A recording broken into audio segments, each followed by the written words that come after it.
Are you tired of feeling like your stomach has its own agenda? Like the bloating, gas, or constant trips to the bathroom are running your life? Welcome to the Beyond Bloated podcast, the podcast where we tackle those frustrating gut issues head on, without strict diets or giving up your favorite foods. I'm Carly, a certified gut health coach who's been there, struggling with bloating that made me look 6 months pregnant, gut pain that kept me from enjoying meals, and fatigue so draining it felt impossible to get through the day. Now, I help women like you find freedom from those symptoms and take back control of their lives. Each week, we'll debunk gut health myths, dive into simple, actionable tips, and hear stories from women who've been exactly where you are. It's time to feel confident, energized, and bloat-free. Let's get started. Hello, everyone. Welcome back to the Beyond Bloated podcast, or welcome for the very first time. I am extremely excited about today's episode because it has honestly been a long time coming. Many of you know that years ago, I was diagnosed with IBS, and like a lot of people who have the alleged IBS, I eventually ended up being diagnosed with SIBO as well. And unfortunately, I did what most of us do when we hear that diagnosis. I followed the low-FODMAP diet, and I spent a disgusting amount of money on supplements and antimicrobials trying to kill the overgrowth of bacteria. Sometimes I felt a little bit better after those protocols, and other times I actually felt much worse. But no matter what I tried, the SIBO kept coming back.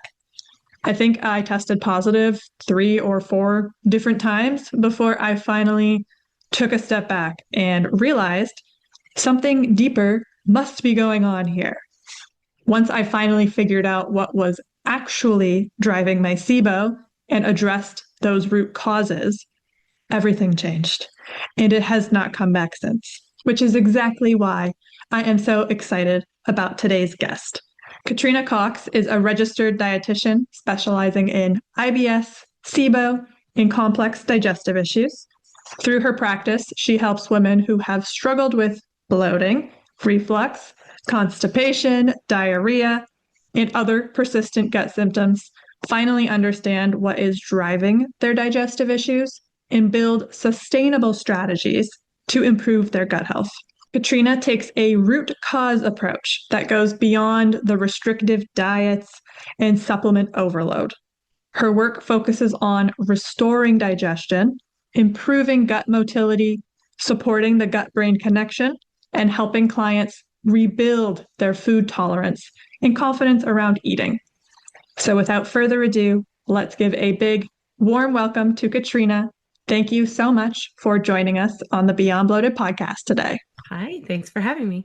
So as always, I like to learn a little bit more about you before we dive into all the fun information that you're going to give us today. So if you could share with me and listeners how you got into the IBS SIBO field. Yeah, so thinking back, it's been a long journey. So I became a registered dietitian, and it's Registered Dietitian Day today, so that's funny.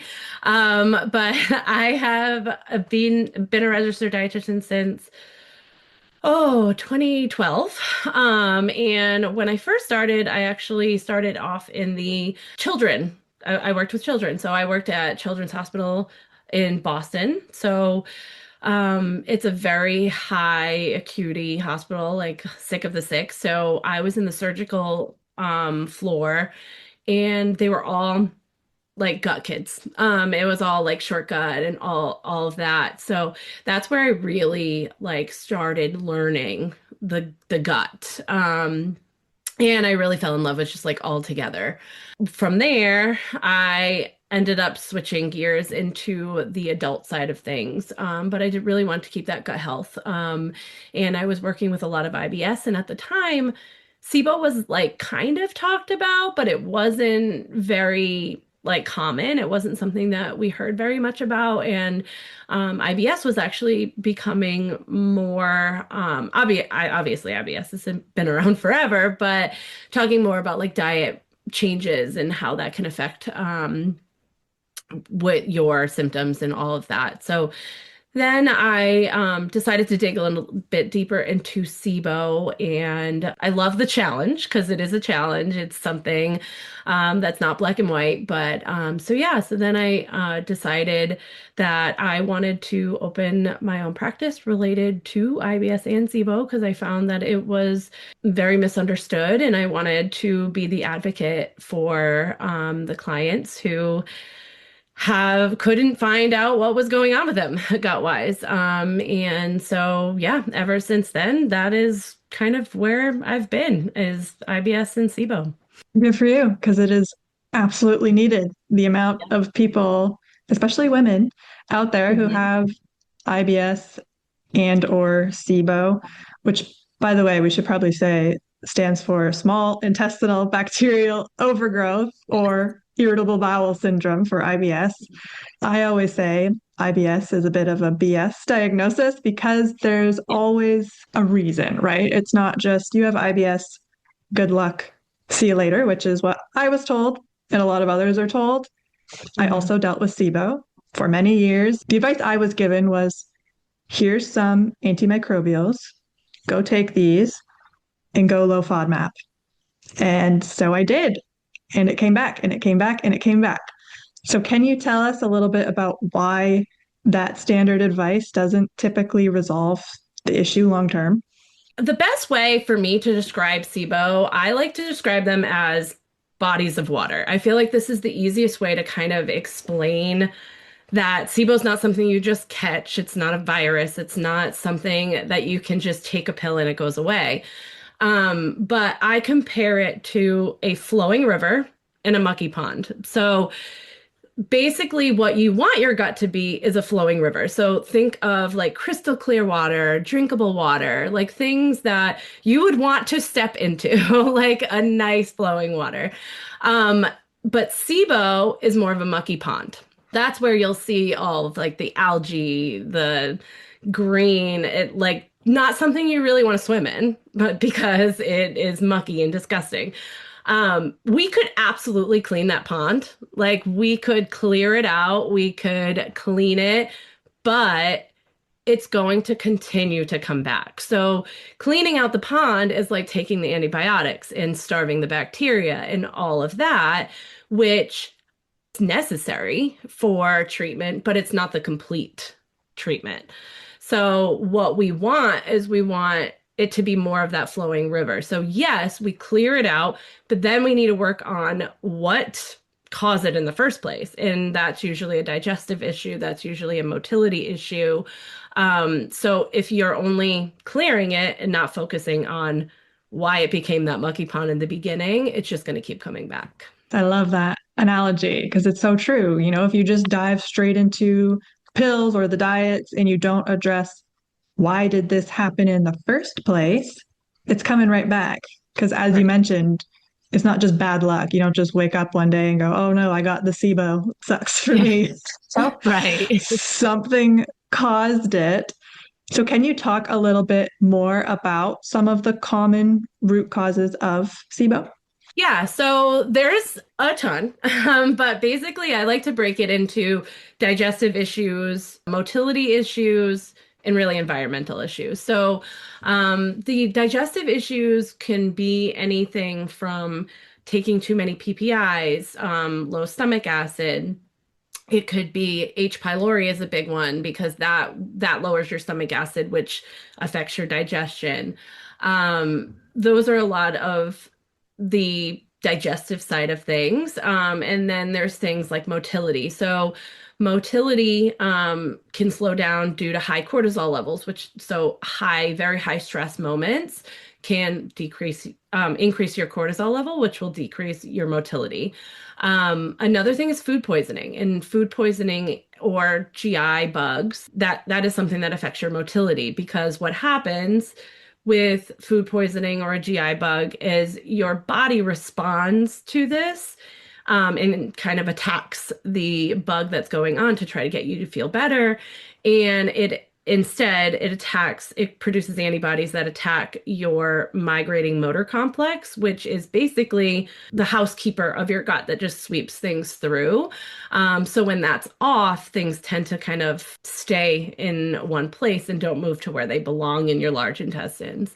Other motility issues can be gastroparesis. That is something that diabetics often deal with, which is just delayed and gastric emptying. When it comes to like the structure of your gut, that can be something too. So bariatric surgery can, because you're changing the structure of your gut, that changes your motility, or any type of abdominal surgery. And then when it comes to environmental things like mold can be a factor for some people. Certain medications can also play a factor as well. And then obviously just stress can also be an environmental thing as well. So yeah, those are, if we dig deeper into all of those, like there's things like lab work and thyroid and all of that that also affects those. So there's so many different reasons, and that's why it's really good to dig deep into figuring out exactly the reason. There's a ton of reasons. And I feel like there's probably, like, if you're dealing with SIBO, you're probably dealing with more than just one of those reasons. Right. Yes. One thing that people get stuck on a lot is that they're trying to figure out that one moment in time when SIBO occurred. And sometimes it's easy. Like if you have food poisoning, you know you had food poisoning and then you never got better, that's a very obvious reason. But a lot of times it's a perfect storm of multiple. Like you're in a very high stressful moment. You are also dealing with H. pylori, and like there's usually a lot of different reasons that can come into play. When you were listing those reasons, I was like, yeah, I had food poisoning. I had H. pylori. I was really stressed out. I was constipated, so I had slow motility. I was like, Yep. yeah, of course, I ended up with SIBO. And then, of course, when I took my antimicrobials and did the diet, I temporarily felt a little better. Honestly, sometimes I felt worse actually. And then I stopped those antimicrobials because I was like, this is Yeah. not it. I feel terrible. And even Mhm. if they did work and I felt better, it came right back because I didn't address the problem. Do you see Yeah. that a lot?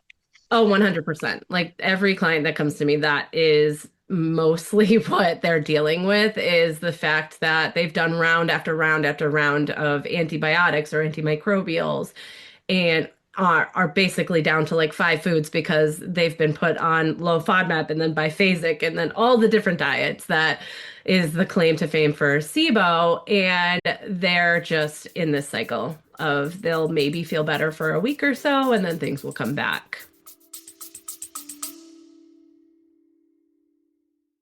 Okay, pause for a second. Have you taken my bloat personality quiz yet? It's totally free and honestly, freakishly accurate. This quick 2-minute quiz will help you figure out exactly which habits and patterns are behind your bloating, the ones no one ever talks about, and it gives you personalized, simple steps you can start using today to feel less bloated and more comfortable in your jeans. If you've ever wondered, why am I always bloated, even when I eat healthy, this quiz is your first clue. Head to beyondbloated.com/bloat-personality-quiz, or the link is in the show notes. Take the quiz and then send me your result. I love seeing which bloat personality everyone gets. Now, let's get back to the show. It's very confusing when that happens because you're like, what the heck? This is supposed to be the answer. And I don't know about where you live, but where I live in Canada, rifaximin was not covered by my healthcare plan. So they told me, okay, it's $400 per round. You may need up to 3 rounds, and it still might not work. I was like, what? In the US, we go to Canada. They go to Canada to get the rifaximin because it's thousands of dollars in the US. Like, if it's not covered by insurance. I mean, sometimes it is, and it is becoming more covered. That is the misconception that you're gonna need round after round after round. And I try to let people know that that's not necessarily the case if you're doing the right protocol. Absolutely. I mean, I will say I'm SIBO free now, and I did not take the rifaximin because it's like, they're so expensive. Right. So And expensive for something that may work. Like, we don't right? know. That's crazy. Okay, let's talk more about the diet side of things because I myself did a lot of restrictive diets during my gut health journey because I was confused and I didn't know what I was supposed to be doing. And one of the diets that I did was low FODMAP. And out of Yep. all the restrictive diets that I have done, I found that one to be the most strict and the most challenging to stick to when like out and about because you're not just eliminating grains or gluten or dairy. It's a wide category of foods. So, can you, first of all, maybe explain a little bit about the low FODMAP diet, why it's recommended, and your take on it? Yeah, so I loosely utilize the low FODMAP diet in the right timing. That's really important to make sure you know like it's the right timing. Because yeah, long term it's not great. But the low FODMAP diet is basically it's an acronym, fermentable oligosaccharide, disaccharide, monosaccharide, and polyols. I'm impressed that you did And that because I never remember. yeah, I talk about it a lot. So basically, it is a set of carbohydrates that are where bodies ferment quickly. And if you have IBS and SIBO, some ferment it even quicker. And what happens is instead of it becoming the fuel in your large intestines or your bacteria, your good bacteria, it ferments. And it leads to symptoms. It leads to bloating. It leads to quick motility in the case of IBSD. So it produces the gas and it changes your bowel habits. Thing is, not every FODMAP is always going to be a trigger. So it is utilized, it should be utilized. It's not always utilized, but it should be utilized as a tool in figuring out one, if you have any food intolerances. So the whole premise of the diet is for 3 weeks, you go on this diet, 3 to 4 weeks, see how you feel. If you feel better on the diet, then you want to add the foods back in to see what particular foods may be giving you issues. And the problem is a lot of times, like you'll get a handout without any end in sight. So that's where it becomes super restrictive because you're not given any guidance to add these foods back. When it comes to treatment, that's one of the diets that are really for IBS and figuring out food triggers. But for SIBO, it has been shown to show improvement in symptoms. It's not necessarily going to heal SIBO, but because there's bacteria in your small intestines where it doesn't belong, where it should be in your large intestines, it does consume the FODMAPs, and the byproducts of that are the gases of SIBO. So hydrogen, methane, hydrogen sulfide. Well, those three, they work together. So lowering the FODMAPs in SIBO helps with the symptoms temporarily. So when I use it, it's usually after a treatment, because you go through your treatment and then you want to kind of give yourself at least a baseline or a time where you're kind of giving your gut rest so that you can see or you can notice if your symptoms are improving. So you're taking away factors that could potentially be leading to your symptoms. But if you successfully get rid of SIBO and really understand what your root cause is, these food intolerances are typically temporary and you can add these foods back in. I think that's very important to note that not everyone is going to react to all of the high FODMAP foods. So if you're just blindly following this whole massive food elimination category for a long period of time, most likely unnecessary. And then you're restricting nutritious foods from your diet too, right? Because Oh a lot of yeah. those foods are fruits and vegetables and whole grains and things that feed our good gut bacteria and strengthen our gut. So you don't want to just blindly do that long term. And working with someone who can help you through that and guide you is definitely helpful. So, long term repercussions of restrictive diets like low FODMAP, what are they? when you consume these foods, and these are good foods, like you were saying, they're great foods for you. They're vegetables, they have fibers, they're really good for your large intestine. So if you stay in that restrictive period for too long, you're starving that good bacteria, which is in your large intestines. And that's where people get confused too with small intestinal bacterial overgrowth and the bacteria that's in your large intestines. So where your small intestine should be pretty sterile, you shouldn't have a lot of bacteria. You want to have that bacteria. It's not that it's bad bacteria, you want that bacteria in your large intestines. And because these are healthy foods, these are fibers, these are things that are really good for you, they are the fuel of your large intestines, the bacteria in your large intestines. And if you starve that, you're missing out on the byproducts that comes from that bacteria consuming those fibers in those foods. And those are things like essential fatty acids, like butyrate. That's something that is essential at helping with your gut lining and really your gut resiliency. It helps with your immune system. It helps you produce vitamins. It helps with your hormones. So all of those things, if you're starving it for too long, you're not having all of those beneficial byproducts. And if you're not helping the resiliency or the gut lining, what happens is your body becomes even more reactive to these foods. So what you might not, you might have felt good on the low FODMAP, but eventually even more foods that aren't low FODMAP start to be a problem because it's not necessarily a food issue, it's a gut lining issue. And that's because you're starving your microbiome. 100%. And that is the case for all food sensitivities for the most part, right? Like if you are reacting to otherwise healthy foods like fruits and veggies and whole grains, especially if it came out of nowhere. If you could Yeah. eat these things and then all of a sudden you're like, what the heck? Broccoli is causing me so much pain and gas and discomfort. Broccoli didn't change. Broccoli isn't bad now. It's your Right. gut environment that has changed and needs some support. And I myself have reversed all of my food sensitivities that I once had, and the list was long. So you absolutely can change your gut environment to be supportive and digest those foods without symptoms. It takes time, it takes effort, and you can get there. So Yeah. we need to highlight that. Absolutely. No, and there's so many people that are like, I can never have garlic again. Or even I've had clients that have been lactose intolerant for 20 years and never touched dairy.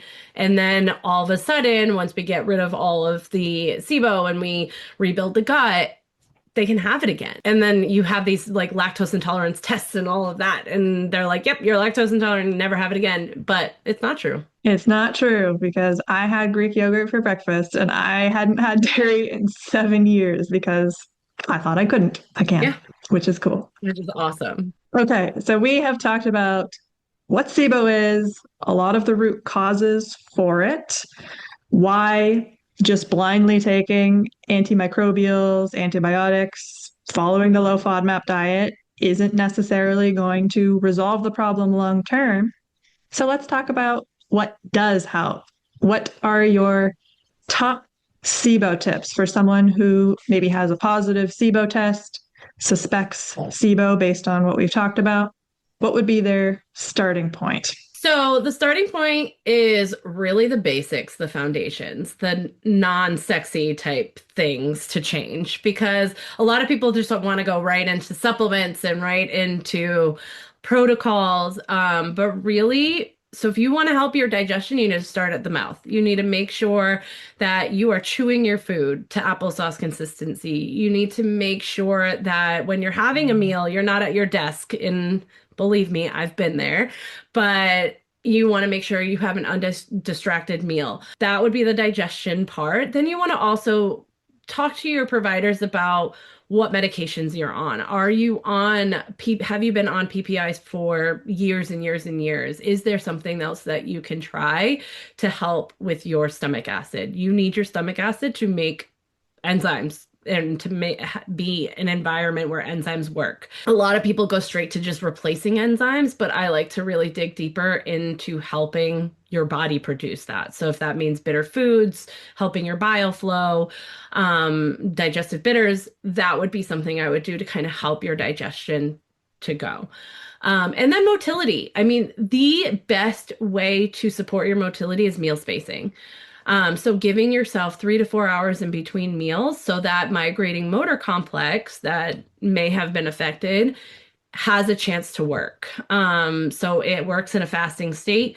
If you're grazing all day long, and I get it because some people they do graze because they don't feel like good having big meals, but grazing all day long can affect your motility. So there's that. I mean, there are targeted supplements that you can also use. I'm a big fan of certain soluble fibers like partially hydrolyzed guar gum. Magnesium can be something that I throw into the mix. And then prokinetics are another one. So prokinetics, like ginger, it can be from food, it can be from supplements, but ginger, artichoke leaf extract, those are all things that I find are good to just get things moving. Those are great places to start because they're free for the most part. They are things everyone can start to work on without needing a specialist appointment, right? Like that was one of the biggest things that I changed in my eating world was spacing my meals. Back in the day when I was very unhealthy, I didn't eat protein. I ate a lot of sugar, so I was hungry every hour. So I was just snack, snack, snack, snack, snack all day long. And as you said, like digestion doesn't get a break. It doesn't get a chance to fully complete that process. So you're more likely to be constipated because things are sitting and it's not getting swept away with the MMC. And if you're constipated, you're way more likely to have SIBO and IBS symptoms, gut issues. So would you say like having a daily bowel movement is really important for SIBO clearance? Absolutely. I mean, I am definitely on the side where having a daily bowel movement is crucial. I know there are some providers out there that are like, yeah, you can have a bowel movement every 3 times a week. And I just find that the people that only have a bowel movement 3 times a week tend to have more of the bloating, tend to have more of the reflux because of the bloating. So, yeah, I do believe that having a bowel movement every day will definitely improve your chances of not having SIBO. Agreed. I used to be like the 2, 3 times a week girl, and now I'm the daily girl. And I'm like, what? I didn't Yeah. know that I could do that, right? Like, Yeah. we It's don't life know. changing. So it is. And I feel so much better. And if I do skip a day, I notice. And I'm like, I don't feel as good. So, yes, I'm definitely on the daily bowel movement team. Best team. The best feeling. Okay. So then before we dive more into you and where we can find you and all that, I would love if you could leave us on one final note, what you want people to take away from this episode, what you believe the biggest misconception about SIBO is. It's up to you, but what do you want to make sure listeners take away from this episode? Yeah, so the biggest takeaway for SIBO is that it is something that you're not going to live with for the rest of your life. Because I feel like if you go on Reddit or you go talk to your doctor, a lot of people feel like when you have SIBO, it's a lifelong antibiotic after antibiotic after antibiotic. You just have to dig deeper and you need to find someone that is willing to dig with you and for you. So that is my biggest takeaway, that you didn't cause it. Diet didn't cause it. It's something that happened, but you just need to figure out how it happened. And it's not something that you have to live with or fear for the rest of your life. Completely agree because I had SIBO probably 3 or 4 times and it's gone. It's been gone for years. I can eat all the foods again. And I did not have to spend $1,200 on medication to do so. You can get there. And I would love if you could share where we can find you because I know you have a program that helps people clear their SIBO.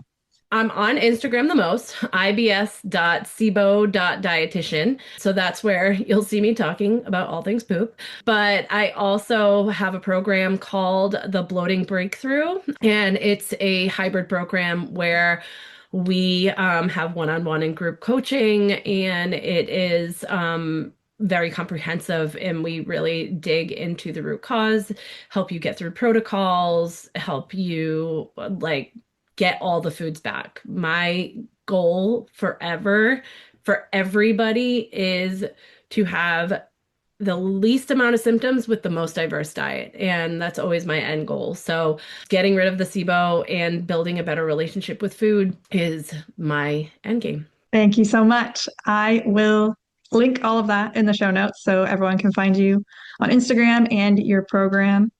I'm really glad that you are here helping women and probably men too. I'm sure they're struggling as well, but we need it. We need someone to listen to us and to walk us through the process and give us hope, which you give people. So thank you so much for your time today, for sharing with everyone. It has been a pleasure. Thank you. Thanks for having me. Did you learn something new and useful today? If the answer is a big, resounding hell yeah, do me a favor. Subscribe to this podcast.